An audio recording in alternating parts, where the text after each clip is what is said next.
Magluluto ako ngayon ng alacham. Alacham bang luto ng sinabawan. Gamit itong mga gulay na to. Mga dahon. Sasabawan ko itong chicken.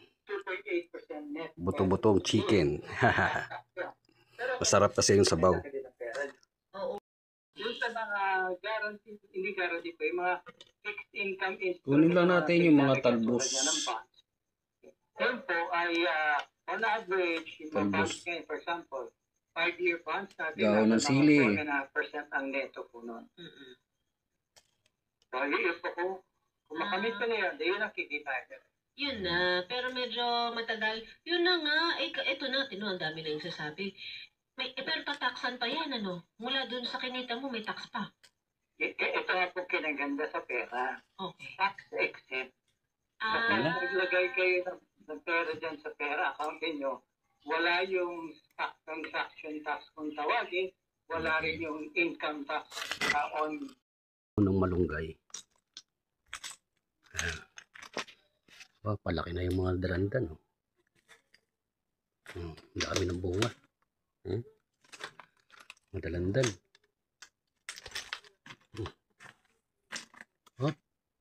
Kuha tayong malunggay. Tagsangkap. So, ito po, pag nagbigay kayo ng pera, malaki Malunggay. yung Dahon ng malunggay. Slide. Pwede. ito lang maghintay na matagal. Saan po to? Saan po to? Malaki. Real Estate Investment Trust po, or Pwede na to. REIT. Saan naman po to pa-avail? Sa stock market po, REITs, kung tawagin nila REITs. Opo. Alam niyo po, ako mismo parang ako yung pag narinig ko ng stock market, parang napaka-technical. Ako hindi ako maalam sa stock market. Hindi ako marunong maglaro dyan. Di ba? Kasi hindi mo, pag dapat pinag-aaralan daw yun eh. Paano kung typical na hindi naman ako magaling? Okay. Kung ano available, yun na lang. Dito sa paligid.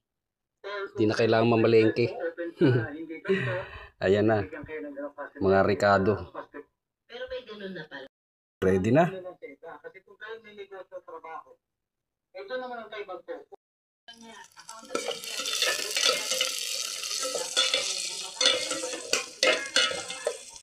Wow, sarap na ang luto.